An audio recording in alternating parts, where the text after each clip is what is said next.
The gentle lapping of water against worn wood soothes your mind as morning light filters through the mist of Venice. The year is 1547, and you are an architect living in the most beautiful city in the world. Your name whispered in the workshops, where marble dust dances in golden sunbeams. The canal beneath you reflects the sky like polished silver. You breathe in slowly. The scent of salt water mingles with fresh bread from nearby bakeries. The gondolier's oar moves through the water, creating soft ripples that catch the light. Around you, the city awakens with gentle sounds. Church bells ring the hour of prima, their bronze voices echoing across red-tiled rooftops.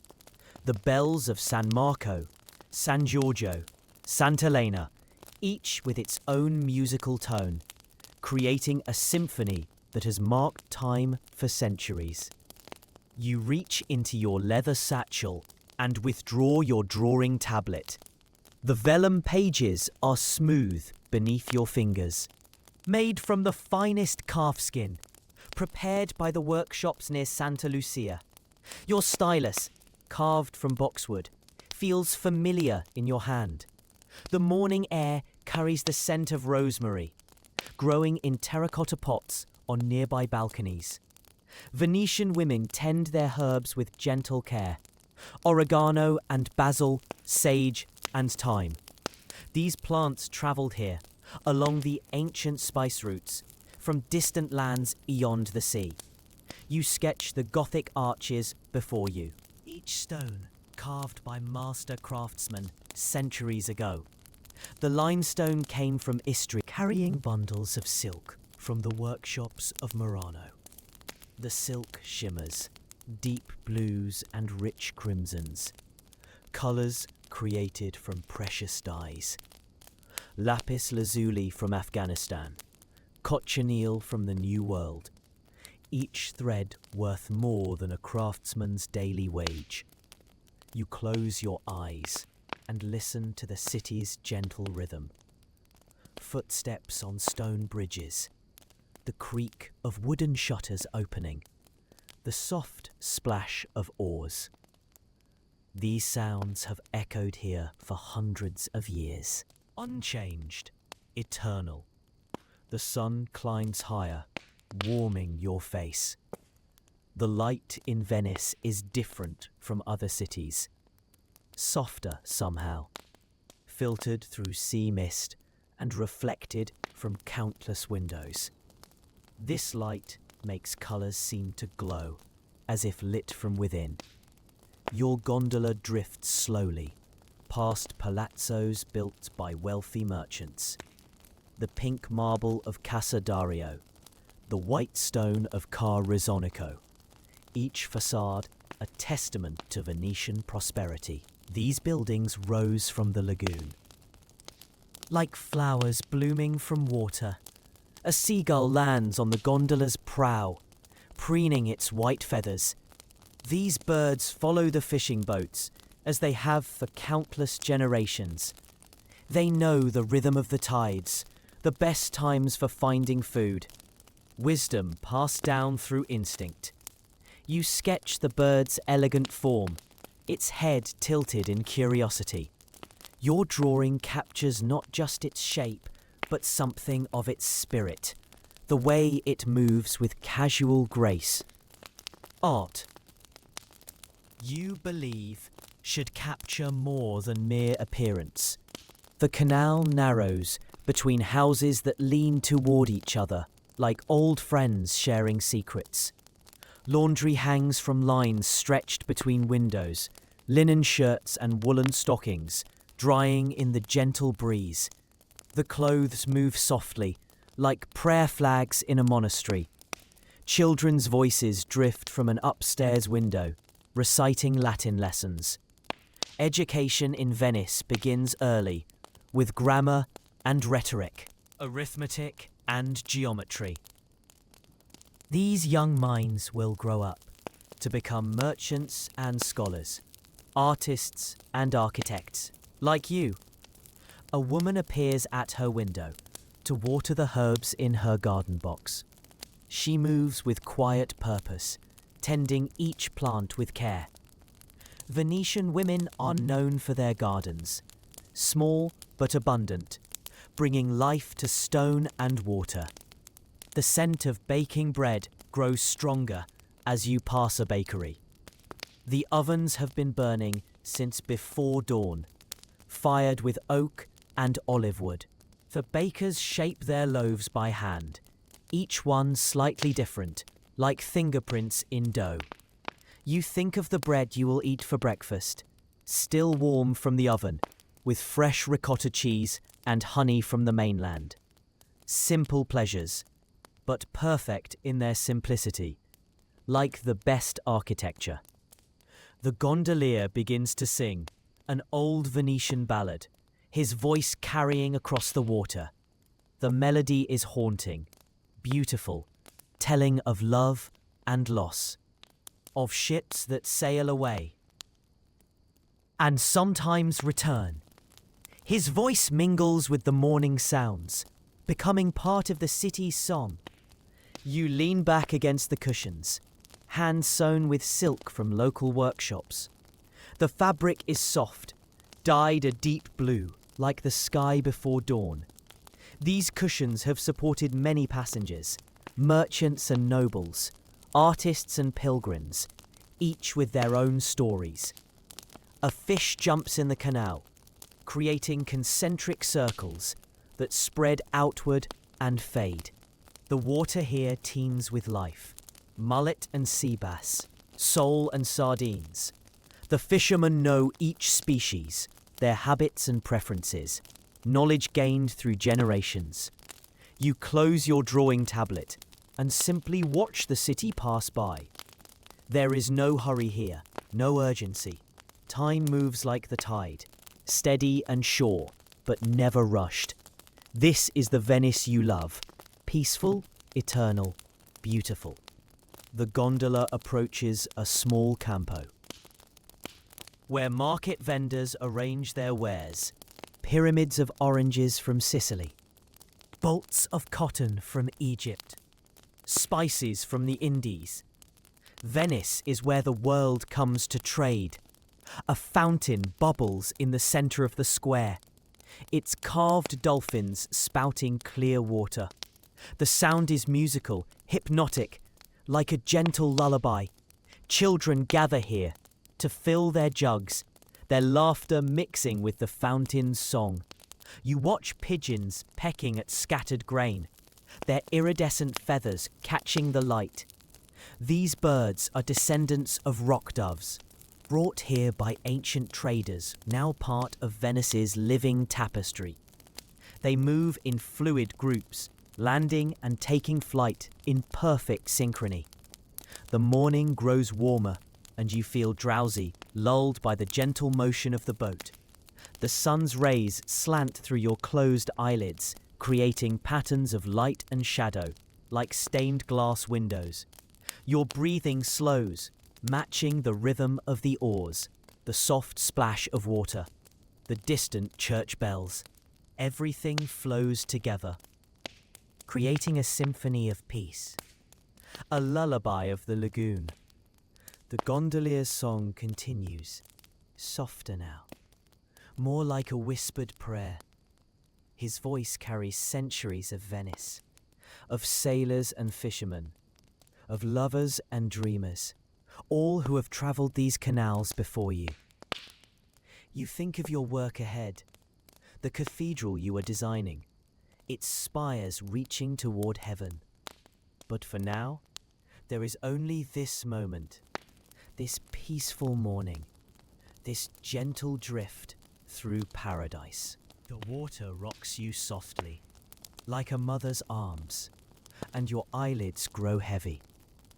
The sounds of Venice fade to a whisper. The gondola continues its gentle journey through quiet waters, past ancient stones, under bridges built by master craftsmen who sleep now in island cemeteries.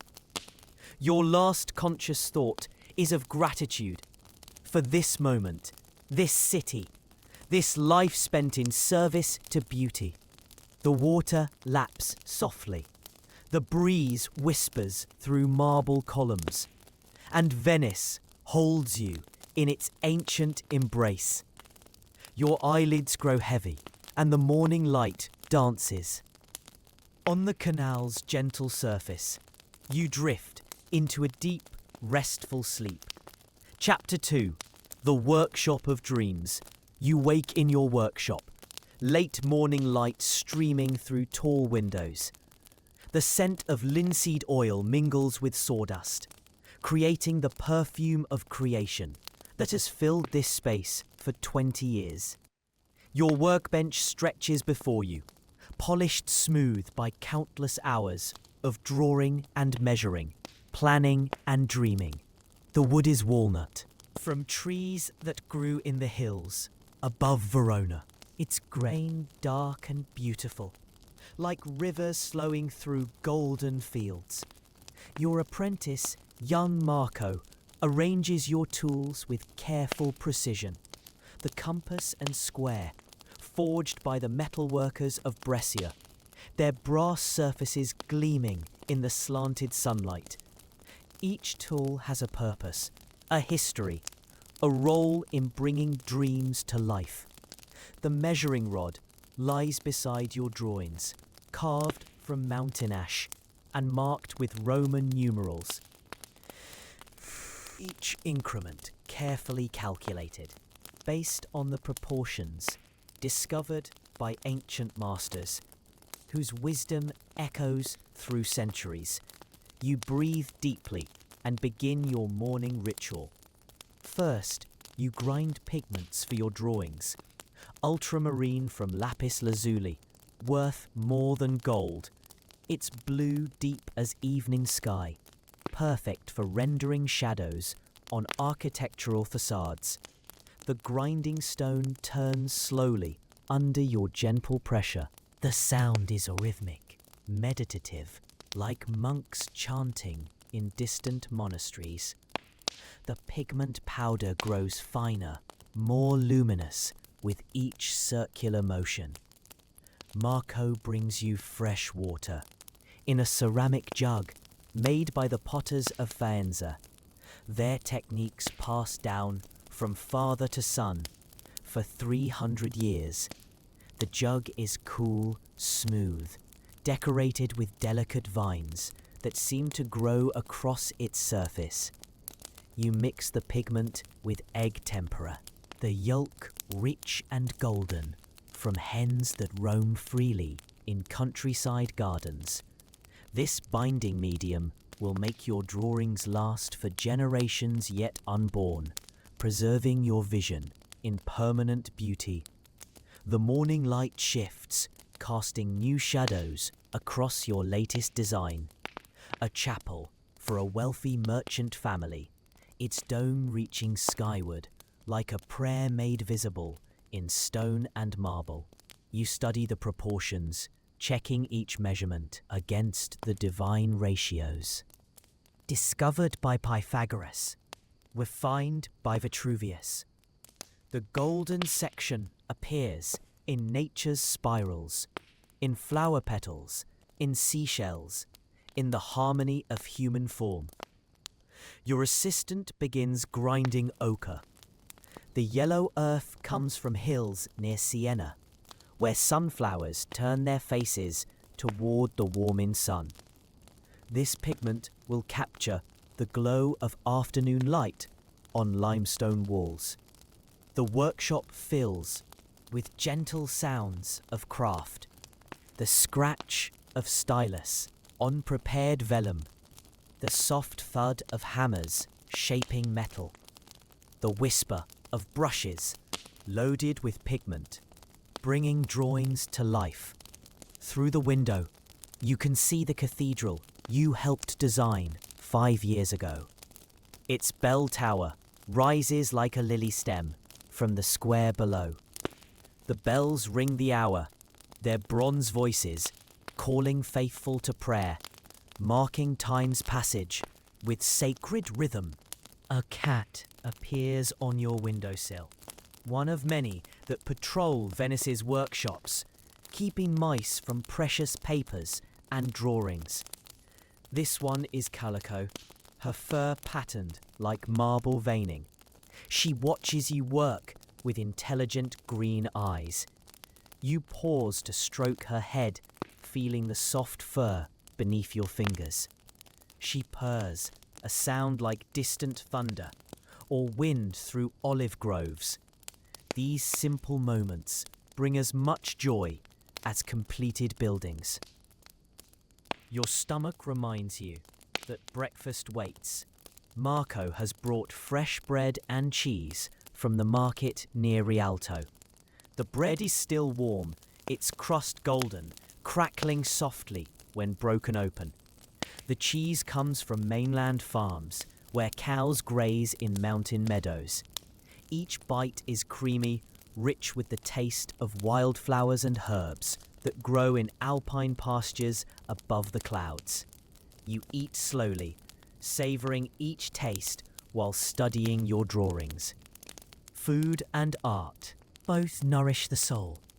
Both require patience, skill, and love to achieve perfection. The morning progresses in gentle rhythm. You refine a column's capital, adjusting the curve of its acanthus leaves. These decorative elements were perfected by Greek masters 2,000 years ago, yet still please the eye with their organic beauty. Marco mixes fresh plaster for a small model of your chapel design. The lime comes from kilns near Padua, where limestone burns at precisely the right temperature, transforming solid rock into binding powder. The plaster sets slowly, allowing time for careful shaping. You model the dome with your fingers, feeling its curve like a sculptor working clay. This small version helps you understand how light will fall inside the sacred space. Sunlight moves across your work, creating ever-changing patterns of light and shadow. Venetian light is unique, filtered through sea mist, reflected from water. Soft and luminous. Perfect for an artist's work. A merchant passes below, his cart loaded with marble, from quarries in Carrara. The stone is pure white, like snow on mountains, waiting to be carved into angels and saints. Columns and cornices that will stand for centuries. You sketch quickly, capturing the way light strikes the marble blocks. Each piece unique, with veining that tells of ancient seas, of pressure and time. Of geology become art through human hands. The workshop grows warm as noon approaches. You open windows wider, letting in the breeze that carries scents of sea and flowers, of bread and wine, of life lived fully in this floating city. Your assistant brings cool water, flavoured with mint, from the monastery gardens. The herbs grow in careful rows, tended by brothers who find God in growing things, in simple labour, in quiet devotion. You drink slowly, feeling the coolness spread through your body. The mint leaves were picked this morning, while dew still clung to their serrated edges. Each sip refreshes like a small blessing. A delegation arrives to discuss your new commission. Nobles dressed in silk and velvet, their clothes dyed with precious colours. Crimson from cochineal insects, purple from murex shells. each hue worth a craftsman's yearly wage. They speak softly, respectfully of their family chapel, where generations will pray, where children will be baptized, where the dying will receive last rites. Sacred architecture serves eternity, not just the present moment. You listen carefully to their desires. Their vision of beauty, wedded to function. Architecture must serve both God and man, must lift spirits while sheltering bodies, must inspire while remaining practical. The discussion continues over wine and olives. The wine comes from hillside vineyards where vines grow in volcanic soil. Their roots reach deep, drawing minerals that give the wine its distinctive character. The olives are small, dark, cured in sea salt from the lagoon itself. Each one bursts with concentrated flavour of Mediterranean sun, of ancient trees that witnessed Caesar's legions march toward destiny. As the visitors leave, afternoon shadows begin to lengthen across your drawings. The light changes colour from gold to amber, painting everything in warm tones that make beauty more like voices in a choir, where each singer contributes to celestial music. Marco sweeps the workshop floor, gathering sawdust and scraps. Nothing is wasted here. Wood shavings will kindle tomorrow's fire. Metal filings will be reused. Pigment dust swept carefully into storage jars. The afternoon grows drowsy. Heat rises from sun-warmed stones outside your window. Even busy Venice slows its pace in the hours after the midday meal, when wise men take time to rest. Your eyelids grow heavy as you work. The gentle sounds of craft and creation blend into a soothing symphony. The scratch of stylus, the whisper of brushes, the distant church bells, all merge into peaceful rhythm. You set down your tools and lean back in your chair. The workshop cradles you in familiar embrace. These walls have witnessed thousands of hours of patient labour, of dreams made manifest in line and proportion. The cat on your windowsill has fallen asleep in a patch of sunlight. Her breathing is soft, regular, like gentle waves lapping against a distant shore. She demonstrates the art of rest, which humans sometimes forget. Through half-closed eyes, you watch dust motes dancing in sunbeams, each speck a tiny world, floating through space like planets around distant suns. The universe contains infinite mysteries, best contemplated in quiet moments. Your breathing slows, matching the rhythm of the sleeping cat, of distant waves, of time itself, flowing like honey through this perfect Venetian afternoon. The workshop grows quiet, except for the soft sounds of settling wood, expanding in warmth. These beams were cut from forests that grew for centuries. Now they shelter human dreams and aspirations. Your head nods forward, chin touching chest, as drowsiness overcomes ambition. There will be time for work tomorrow, but now the afternoon calls for rest, for renewal, for dreams of chapels yet unbuilt. Your eyelids grow heavy, and afternoon light slants golden through workshop windows. You drift into a deep, restful sleep. Chapter 3, Garden of Earthly Delights. You wake to the sound of water falling into a marble basin. The afternoon sun filters through grape leaves, creating patterns of light and shadow that dance across your skin in gentle rhythm. You are lying on a stone bench in the monastery garden of San Giorgio Maggiore, where Brother Francesco tends plants that have grown here for 300 years. The bench beneath you is carved from Istrian limestone, worn smooth by centuries of contemplation.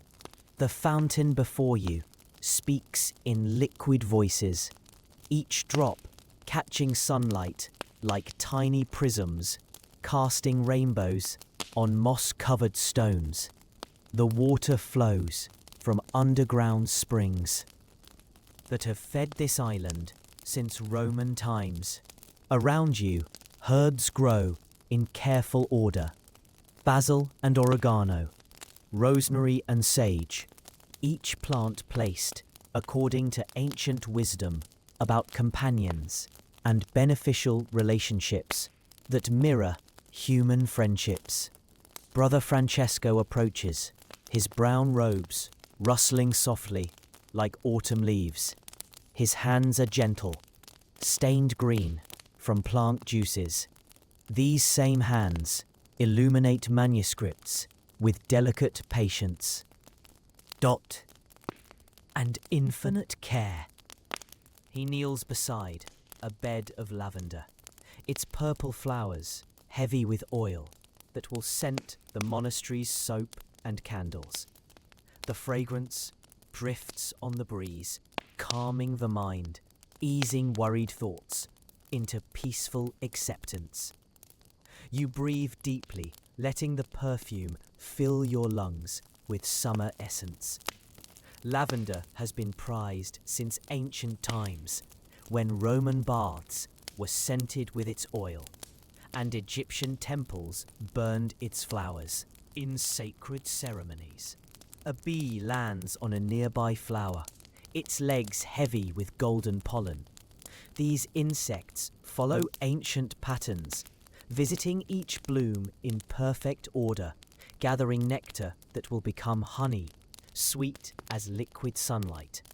The monastery keeps 20 hives in wooden boxes placed beneath olive trees at the garden's edge. The bees know every flower within 3 miles, their knowledge, direction and distance. You watch as the bee works, its movements efficient yet graceful, like a master craftsman who has perfected his art. There is beauty in all useful work, whether building cathedrals or gathering honey from garden flowers. Brother Francesco shows you a book of hours illuminated by monks centuries ago. Each page glows with gold leaf and precious pigments. The margins bloom with painted flowers, so real they seem to breathe with living beauty. The book rests on a wooden lectern, carved from olive wood, that grew in groves, blessed by Saint Francis himself. The grain swirls like frozen water, capturing light and holding it in amber depths. A turtle dove calls from the cypress trees that line the garden's eastern border. These trees were planted when the monastery was young. Now they tower like green pillars supporting the cathedral of sky. Their scent mingles with roses that climb stone walls in crimson abundance. These flowers were brought from Damascus by crusading knights who found beauty even in distant lands, where different gods received worship under the same stars. You turn pages of the illuminated book, each one a small miracle of patience and devotion. The Virgin Mary appears surrounded by flowering vines, her blue robe painted with ultramarine, worth more than gold. The afternoon light shifts. Brother Francesco brings you fresh figs from trees planted by his predecessor 40 years ago. The fruit is sweet, sun-warmed, with flesh like purple honey. Each bite contains the essence of Mediterranean summers. The fix came originally from the Holy Land, carried by pilgrims who wanted to bring home something beautiful from their spiritual journey. Now these trees fruit annually, offering their sweetness to all who tend them with love. You eat slowly, savoring each complex flavor, while studying the painted manuscript. Art and food both nourish body and soul, both require patience and skill to achieve perfect harmony of form and function. A cat stalks through the herb garden, its movements fluid and silent, like water flowing over stones. Monastery cats are working partners, protecting precious manuscripts from mice that would destroy centuries of accumulated wisdom. This one pauses to drink from the fountain, its pink tongue delicate, precise. Even animals understand beauty, choosing to drink from carved marble rather than simple bowls when given the choice.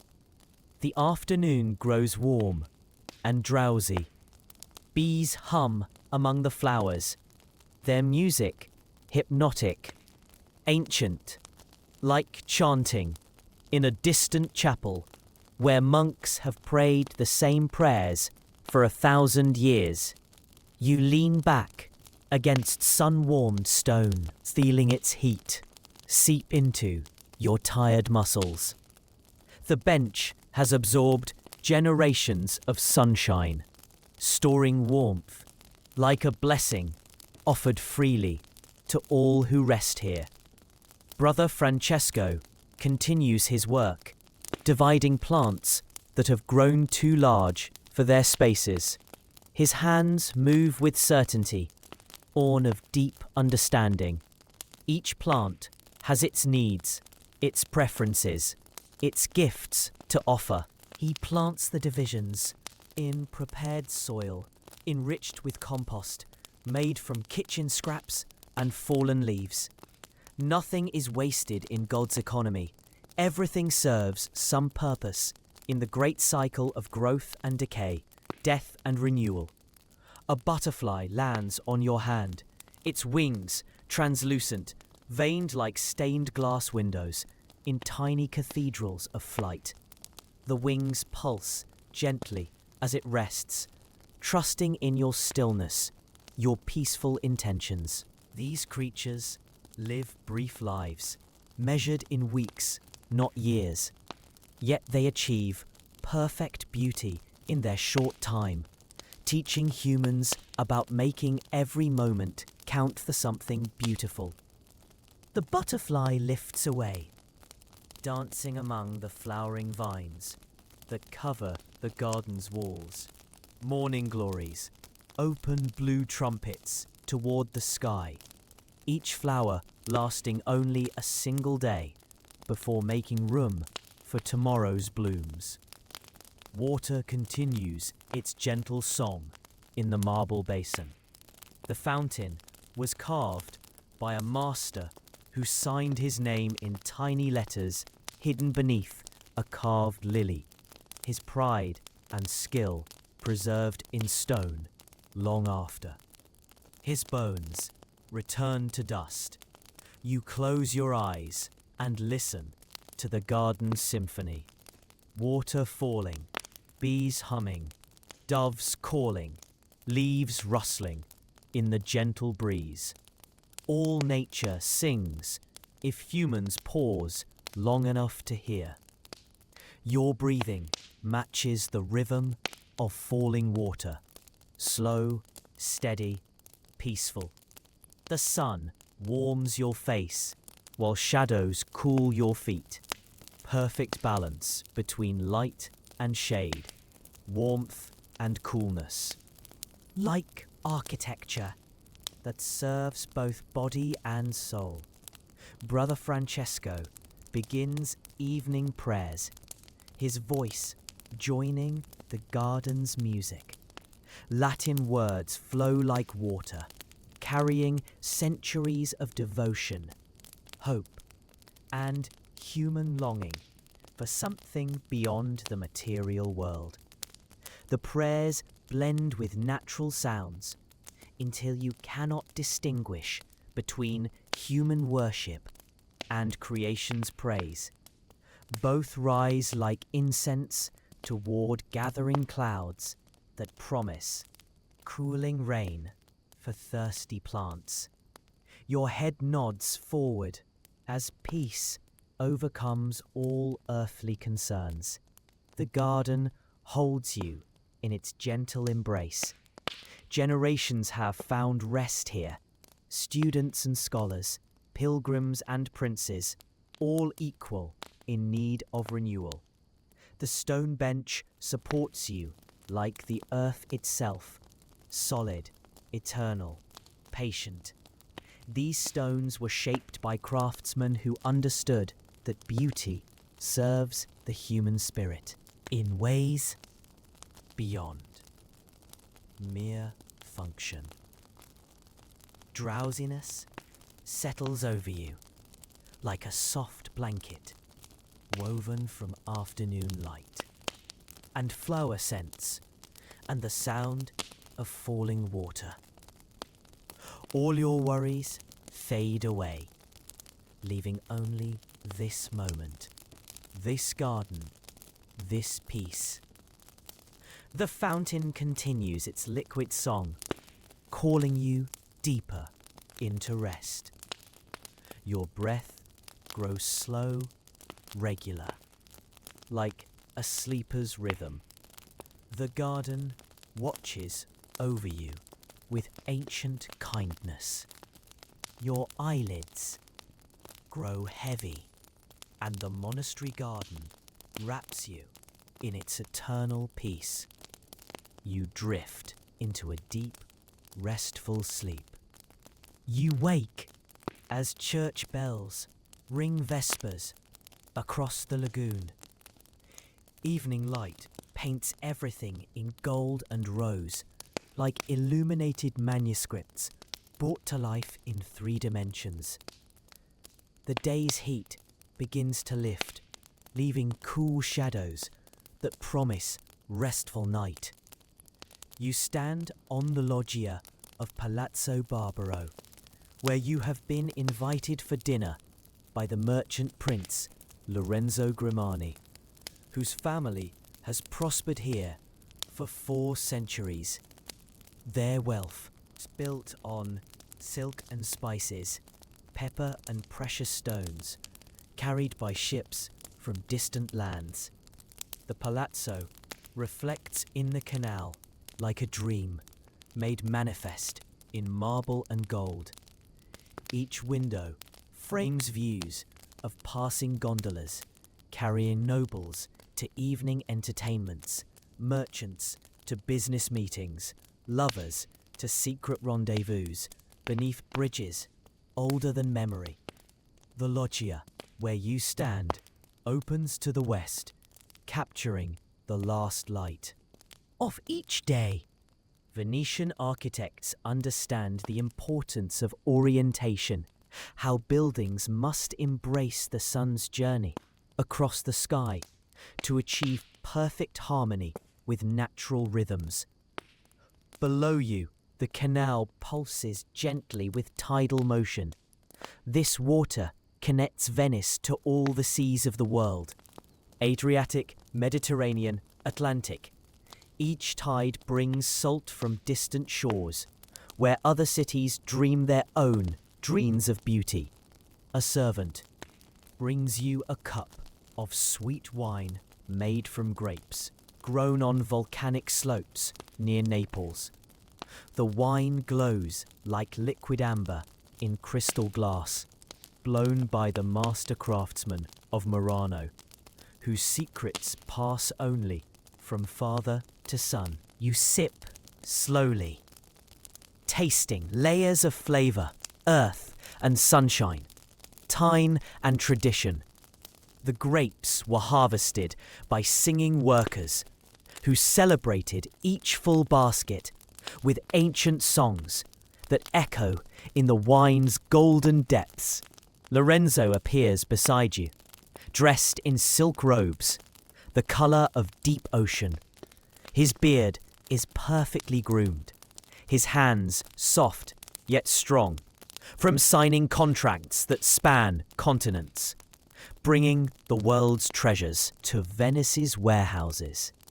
He speaks softly of his new villa on the mainland, where you will design a chapel for his family's private devotions. The site overlooks olive groves that have produced oil for Roman legions, Byzantine emperors, and now for his table. As you discuss architectural plans, the sky transforms before your eyes.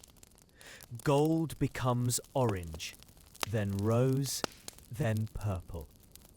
Each moment brings a new masterpiece, painted by the hand of the divine artist, whose work makes human effort seem both humble and magnificent.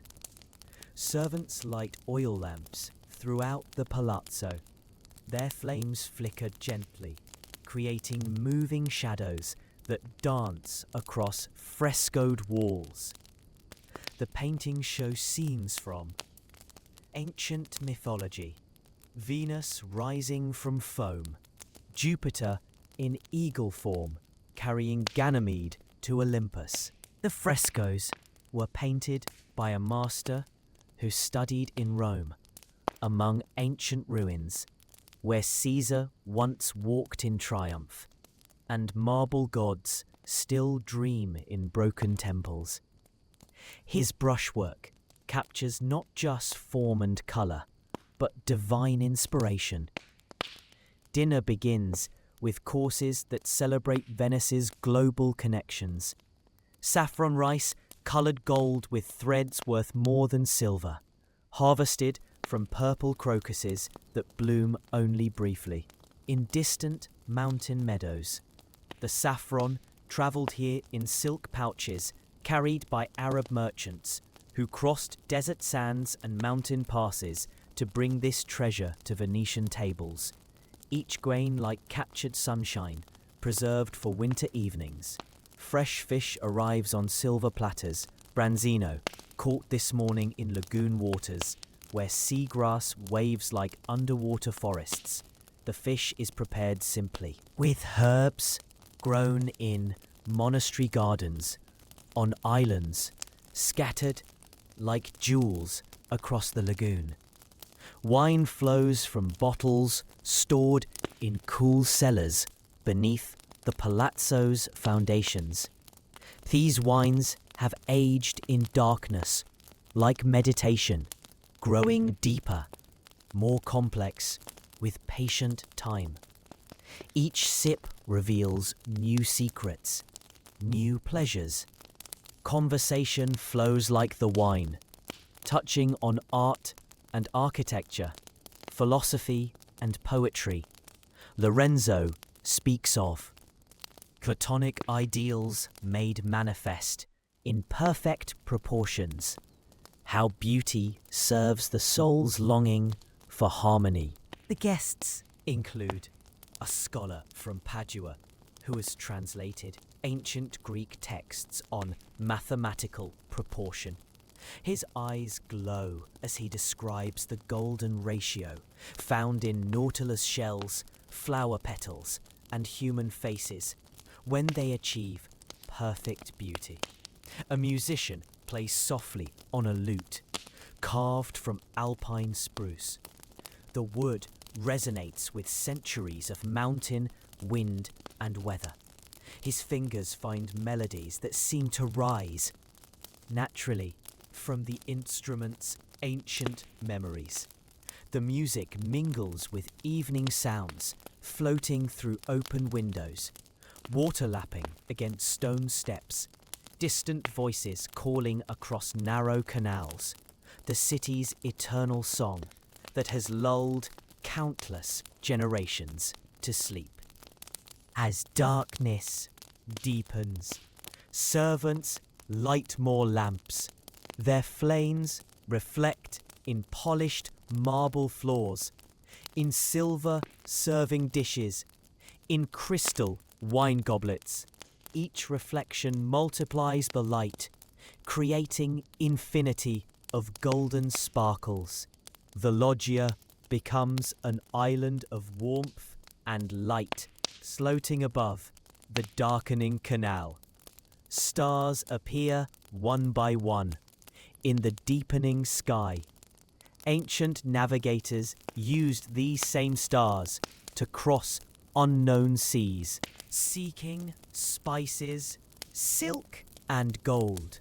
A cool breeze rises from the water, carrying scents of sea salt and night-blooming jasmine, growing in hidden gardens throughout the city. The fragrance mingles with wood smoke from kitchen fires and the gentle perfume of beeswax candles. Lorenzo shows you architectural drawings from his library, works by Vitruvius and Alberti, masters who understood that buildings must serve both body and soul, function and beauty, united in perfect harmony. The drawings are illuminated with gold leaf that catches lamplight and glows like captured starlight. Each line represents years of study, centuries of accumulated wisdom about proportion, balance, and divine geometry. You study the ancient texts, feeling connection to masters who lived centuries ago, but who understood eternal truths about beauty. Their knowledge flows through time like underground springs, feeding each new generation of artists. A servant brings fresh fruit, figs and grapes, peaches still warm from the afternoon sun. The fruit comes from mainland orchards, where trees grow in volcanic soil, their roots drawing minerals that give the fruit its intense sweetness. As you eat, you discuss plans for Lorenzo's chapel, how light should enter through carefully placed windows, how proportions should reflect divine harmony, how every element should serve both practical worship and spiritual elevation. The evening progresses in gentle rhythm. Conversation flows easily among people who share love of beauty, truth, and excellence. These gatherings nourish the soul as surely as food nourishes the body. Wine makes everyone philosophical, eloquent. The scholar recites poetry in ancient Greek. His voice carries across centuries, bringing alive words written by poets who watched this same moon rise over different seas. Lorenzo's wife appears, dressed in silk, the colour of deep burgundy. Her jewellery includes pearls from oriental seas, where divers risk their lives to retrieve treasures hidden in oyster shells. Each pearl represents courage and sacrifice, transformed into beauty. She carries a small mechanical clock crafted by German artisans. Its brass wheels tick with precise rhythm, marking time's passage with musical regularity. The sound is hypnotic, like a metallic heartbeat counting moments into eternity. The clock face shows not only hours, but phases of the moon, positions of planets, the eternal dance of celestial bodies that governs tides and seasons, planting and harvest. Human life flows within these greater rhythms. Night deepens around the loggia, transforming Venice into a city of floating lights. Torches flicker on distant bridges. Oil lamps glow in palace windows. Stars reflect in dark canal water like fallen jewels. A nightingale begins to sing from a garden across the canal. Its liquid notes rise and fall in complex melodies that seem to contain all of love's longing, expressed in pure musical. Beauty, nature's own composer, creating perfect art. The bird's song mingles with distant human voices, gondoliers calling to each other across dark water, night watchmen announcing the hour. Their calls echo off stone walls and fade into gentle silence. Lorenzo brings out his most precious possession, a manuscript illuminated by monks in Ireland centuries ago. The pages glow with colours that seem to contain their own light. Gold and silver, ultramarine and vermilion, each pigment worth a fortune.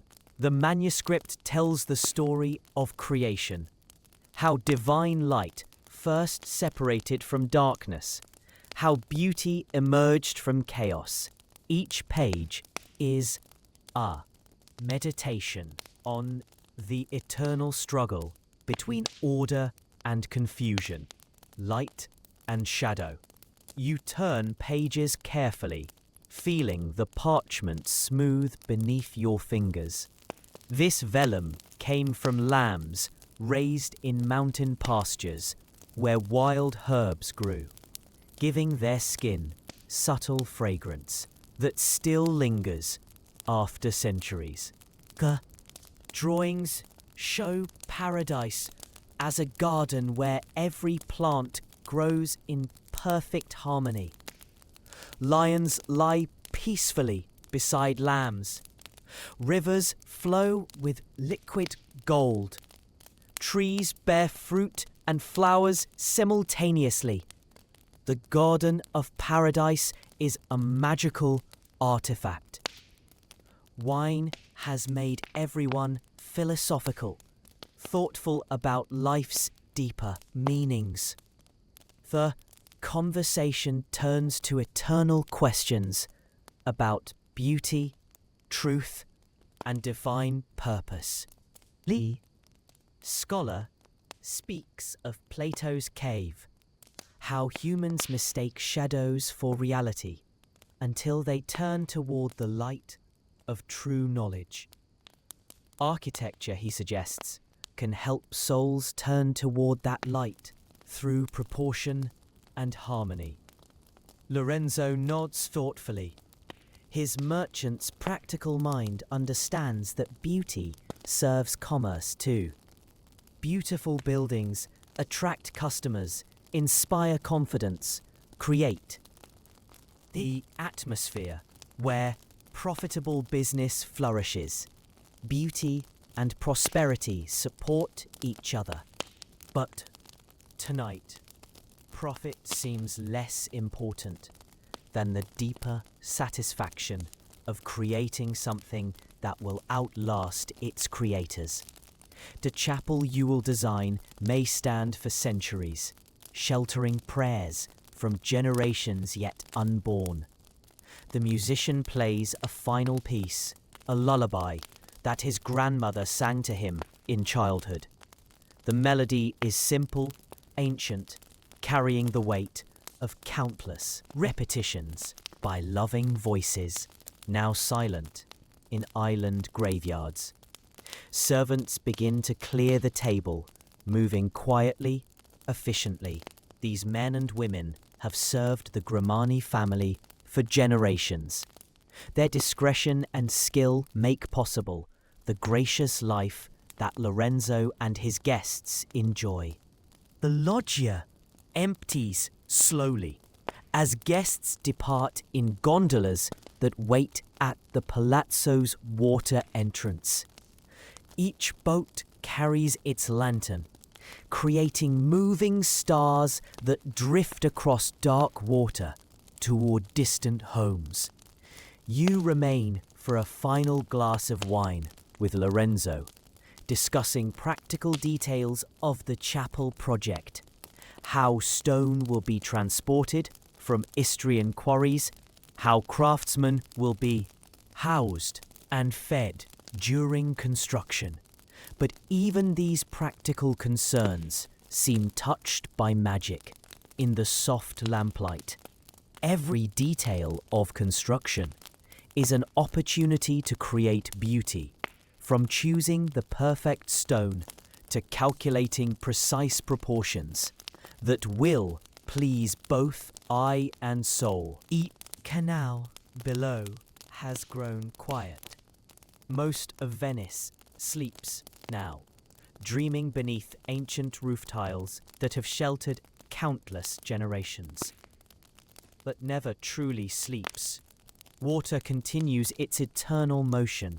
Tides rise and fall according to lunar rhythms.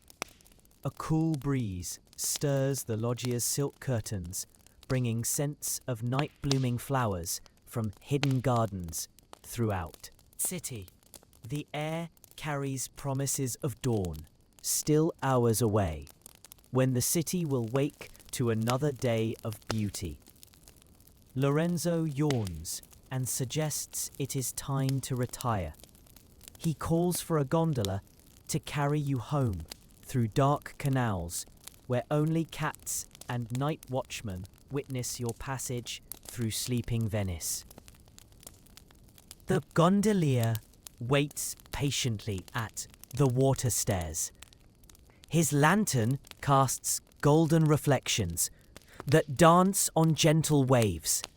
These men know every canal, every bridge, every hidden passage in the floating city. Their knowledge passes from father to son. You step carefully into the gondola, feeling it rock gently beneath your weight. The boat is perfectly balanced, designed by generations of families, craftsmen who understood how form must follow function while achieving grace. The oar cuts silently through dark water as the gondola glides away from the palazzo.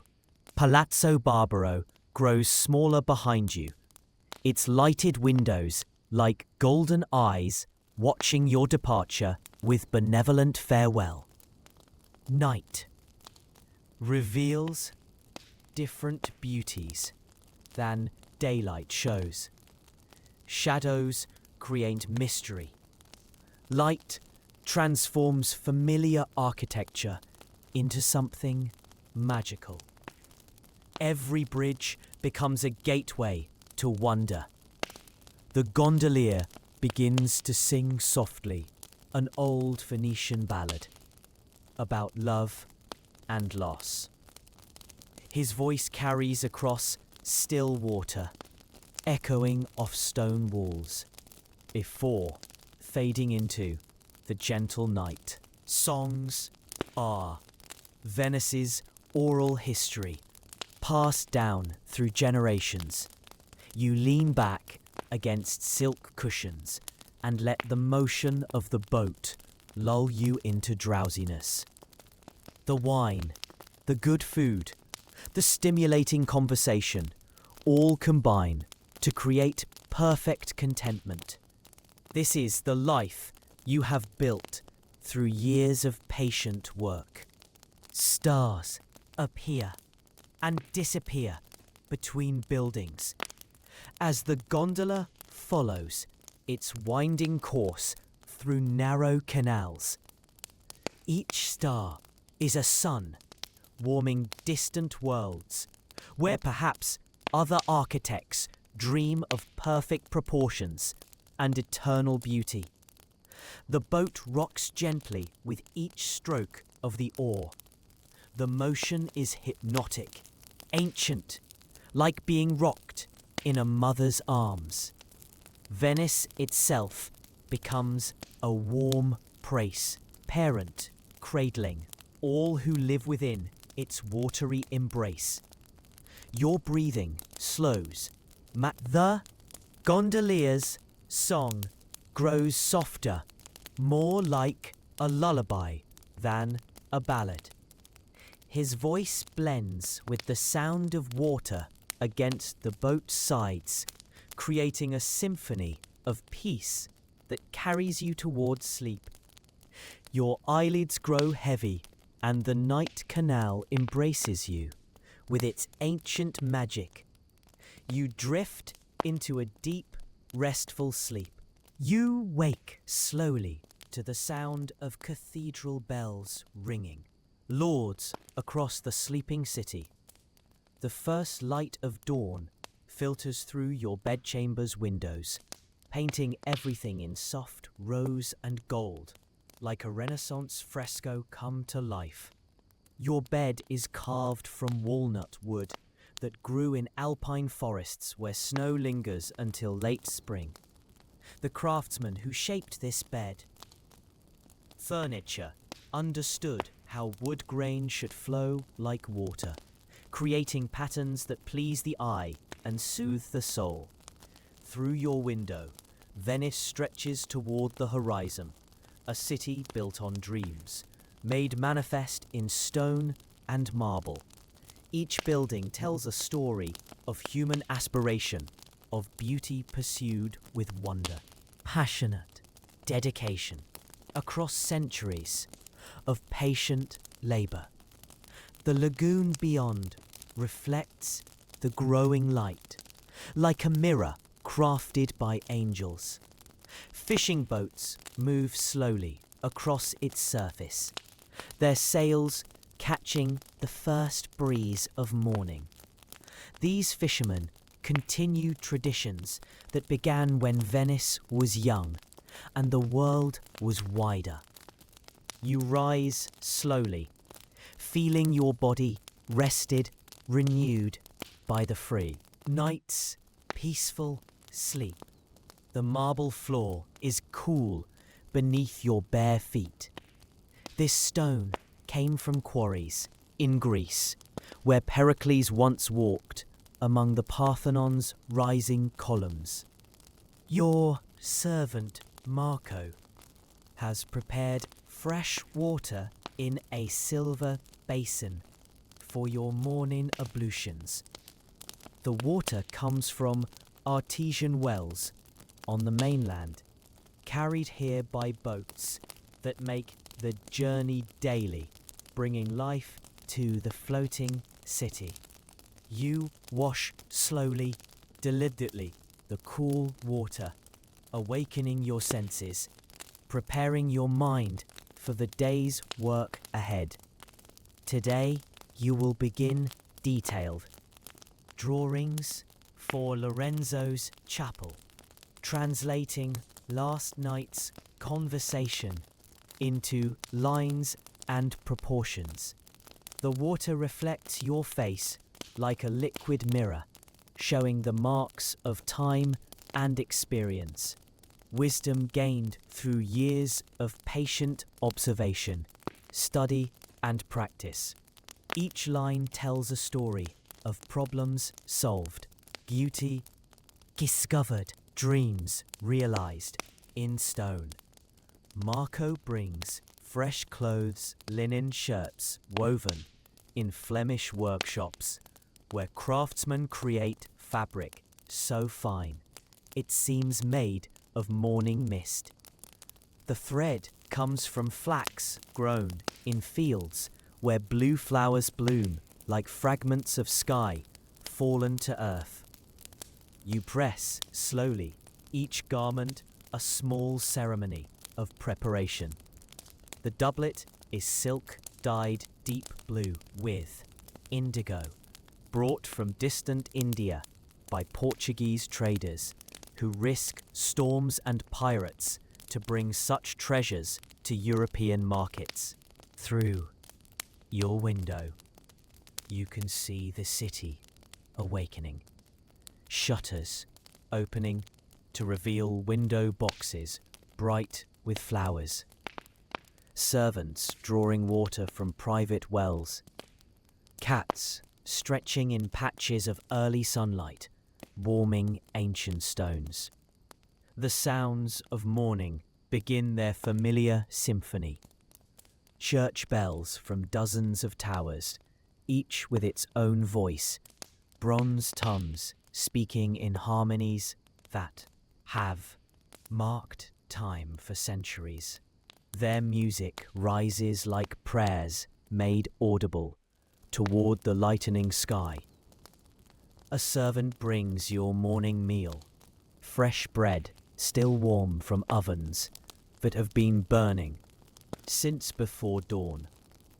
The bakers begin their work in darkness, kneading dough by candlelight, feeding the city with care, patient labor. The bread is accompanied by honey from monastery hives, where bees gather nectar from flowers blessed by centuries of prayer. Each golden drop contains the essence of summer sunshine, preserved for winter mornings when sweetness is most needed. Fresh fruit completes your meal. Pears from mainland orchards where trees grow in soil enriched by volcanic ash. From mainland orchards, ancient eruptions. The minerals give the fruit complexity. You eat slowly, savoring each bite while planning your day's work. The chapel design requires careful calculation, precise proportions that will create the perfect balance between earthly beauty and heavenly aspiration. Architecture at its finest serves both body and soul. The morning light grows stronger, transforming the lagoon from silver to gold to deep blue. This is the light that makes Venice unique, filtered through sea mist, reflected from countless windows, soft and luminous, perfect for an artist's work. Marco prepares your drawing materials. Vellum pages made from the finest calfskin, prepared by craftsmen who learned their trade from medieval monks. Each sheet is smooth as silk, ready to receive the architect's vision, made visible in line and shadow. Your stylus awaits, carved from boxwood that grew in monastery gardens, where brothers tended trees with the same care they gave to illuminated manuscripts. The tool fits your hand perfectly, worn smooth by years of use, an extension of your creative will. Pigments are arranged in careful order. Ultramarine, ground from lapis lazuli, more precious than gold. Vermilion, from cinnabar, mined in Spanish mountains. Ochre, from earth that remembers ancient seas. Each colour tells a story of journeys across continents. The compass and square lie ready, instruments of precision forged by master metalworkers in German cities where mathematics and metalwork, art, unite in perfect harmony. You begin your work with a prayer, asking for guidance from the divine architect, whose creation serves as the ultimate model for all human art. The prayer rises like incense, joining countless others offered by craftsmen throughout history. The first lines appear on the paper as you sketch the chapel's basic form. Each stroke is deliberate, considered part of a larger vision that exists First in the mind, then on paper, and finally in stone that will endure for centuries. The proportions follow ancient rules discovered by Greek mathematicians who found the golden ratio in nature's patterns, the same proportions that govern flower petals, seashells, and human faces when they achieve perfect beauty will guide your chapel's design. As you work, the city continues its morning awakening. Gondoliers call to each other across narrow canals, their shops displaying treasures from around the world. Children run through squares, their laughter echoing off ancient stones. The sounds blend into a symphony of human activity that has continued for centuries.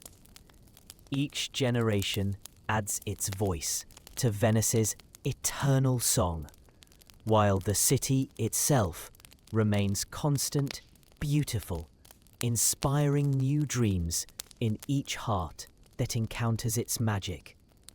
A messenger arrives with letters from other cities, news of architectural projects in Florence, Rome, and Naples. The Renaissance spreads like light across Italy, carrying new ideas about beauty, proportion, and the dignity of human creativity, made in God's image.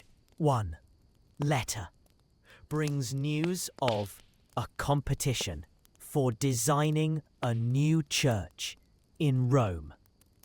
The Pope himself will choose the winning design. This is an opportunity to work at the center of Christendom, to create something that will inspire pilgrims from around the world. But for now, your focus remains on Lorenzo's chapel.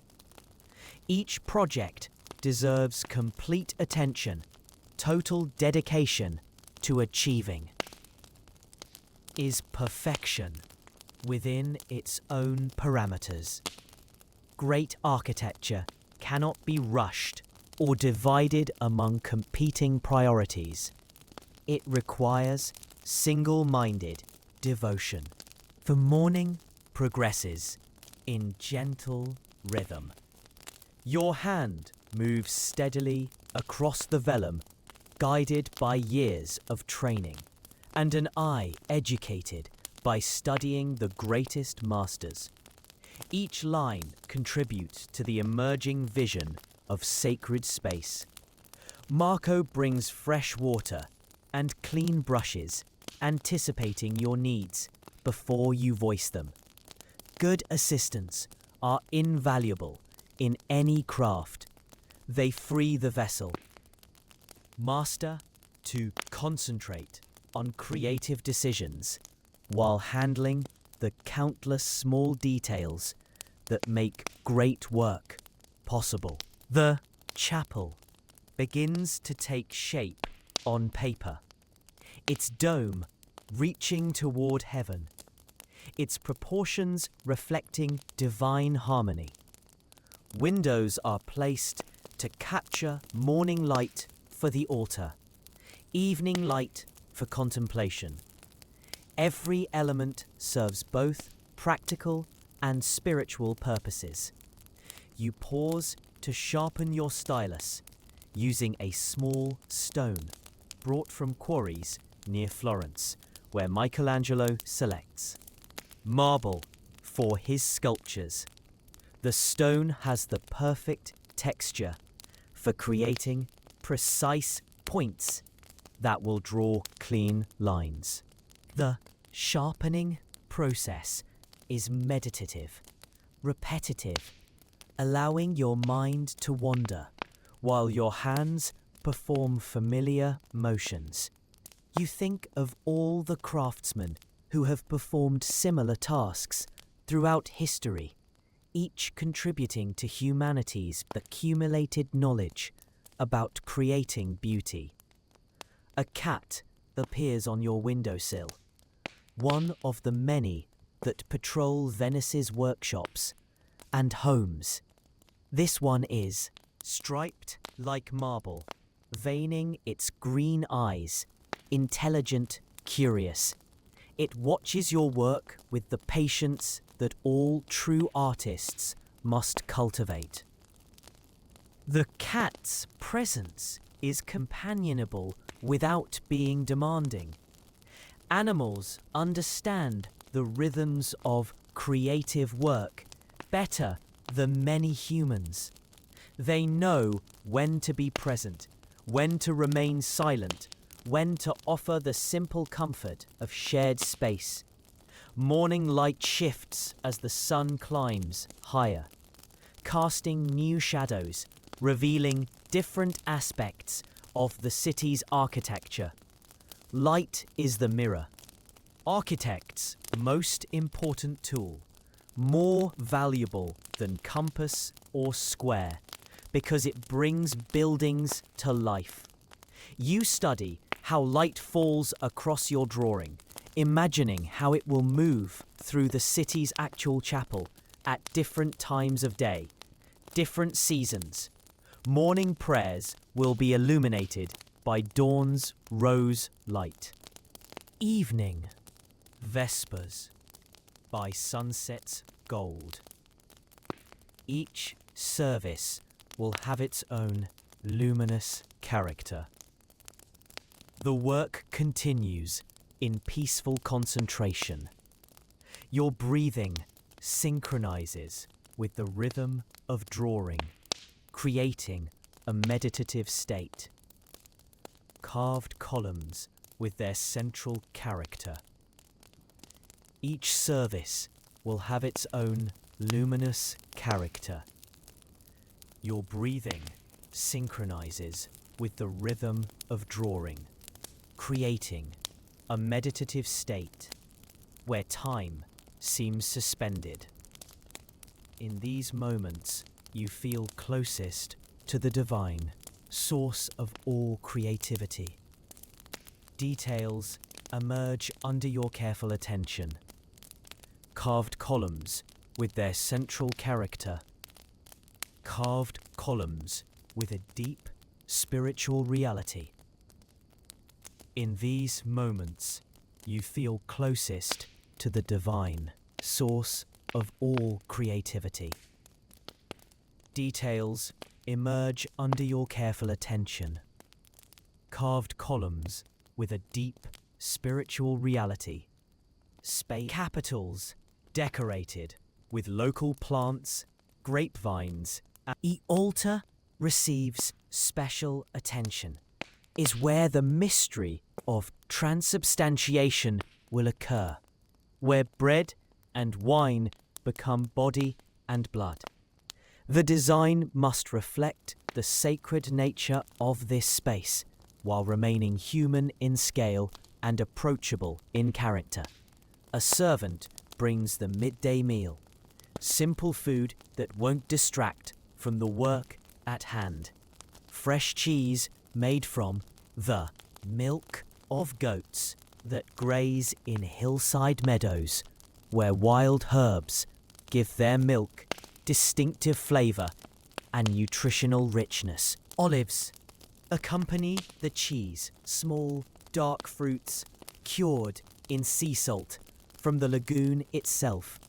Each olive concentrates the essence of Mediterranean sunshine, of ancient trees that have witnessed empires rise and fall while continuing to bear fruit.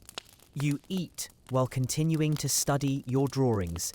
The food nourishes your body while your eyes feed on emerging beauty. Both forms of nourishment are necessary for sustained creative work. The body and soul must be cared for equally. The afternoon brings visitors. Lorenzo himself arrives with his family's priest to review the preliminary designs. Their eyes light up as they see the chapel taking shape on vellum. Vision becomes reality through the architect's skill at translation. Lorenzo asks thoughtful questions about acoustics, how the space will carry the human voice in prayer and song. Music is architecture. Made temporal, both arts deal with proportion, harmony, and the mathematical relationships that create beauty. The priest is concerned with liturgical requirements, where the altar should be placed for optimal sightlines, how the congregation will move during different ceremonies. Sacred architecture must serve the needs of worship while inspiring the faithful to transcendence. Together, refine the design, incorporating their suggestions while maintaining the overall vision of harmony and proportion. Great architecture emerges from collaboration between the patron, craftsman, and spiritual advisor, each contributing essential knowledge. As the day wanes, the visitors depart, satisfied with the progress. Tomorrow, you will begin detailed drawings of individual elements, columns, capitals, window tracery, each requiring careful attention to ensure the whole achieves perfect unity. The workshop grows quiet as afternoon shadows lengthen. This is your favorite time of day, when the urgent business of morning gives way to contemplative evening, time for reflection on the day's accomplishments and planning for tomorrow's work. You clean your tools carefully, preparing them for another day's service. The stylus is wiped clean, the compass points oiled, the square checked for accuracy. Well-maintained tools are a craftsman's most precious possessions after knowledge and skill.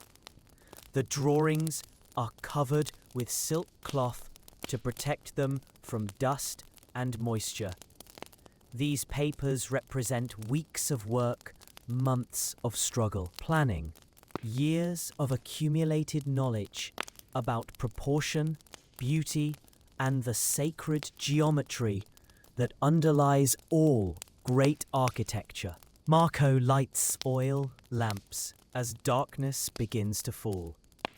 Their warm glow transforms the workshop into a sanctuary of craft and learning. Here, tradition passes from master to apprentice, ensuring that knowledge accumulates rather than disappearing with each generation. You spend the evening reading from Vitruvius, the ancient Roman architect whose principles still guide builders today. His words bridge centuries, connecting contemporary craftsmen with the wisdom of antiquity. Knowledge is humanity's greatest treasure. The text speaks of firmitas, utilitas, and venustas, strength, function, and beauty, the three pillars upon which all great architecture must rest. Remove any one and the structure fails, both physically and aesthetically. Balance is everything. A cool breeze stirs the workshop's curtains, bringing scents of evening flowers from gardens throughout the city. Night-blooming jasmine releases its perfume as darkness falls, nature's own evening prayer rising like incense toward the stars. The cathedral bells ring. The final prayer of the day. Their bronze voices carry across water and stone, marking time's passage with sacred regularity. Soon, the city will settle into sleep, but the bells will continue their eternal vigil. You close the ancient text and prepare for rest. Tomorrow will bring new challenges, new opportunities to serve, beauty, and create spaces. The oil lamps are extinguished, one by one, until only moonlight illuminates the workshop. Silver light transforms familiar tools into mysterious objects touched by magic. In this light, the boundary between dream and reality becomes fluid, permeable.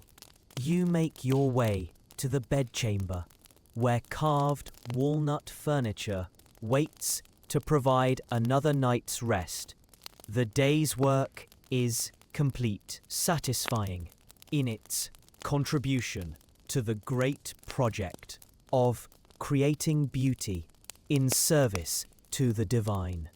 The bed welcomes you with soft linens and silk cushions. Your body settles into familiar comfort, while your mind releases the day's concerns. Sleep will bring renewal, restoration, preparation for tomorrow's continued service to beauty. Through your window, Venice settles into its nightly peace. The city that has witnessed centuries of human dreams, made manifest in stone and marble, now cradles another generation of dreamers in its ancient embrace. Your breathing slows, matching the gentle rhythm of waves against the city's foundations. Water and stone architecture and nature all flowing together in eternal harmony. This is Venice's greatest lesson, that beauty emerges from balance. The last conscious thought is gratitude for this life spent in service to beauty, for the privilege of creating spaces where souls can soar for. The opportunity to add your voice to the great human chorus that sings of aspiration and achievement. Your eyelids grow heavy, and the ancient city holds you in its timeless embrace. You drift into a deep, restful sleep, where dreams of perfect proportions and divine beauty dance through your peaceful mind, until dawn calls you to wake once more, to serve the eternal human quest for transcendent beauty.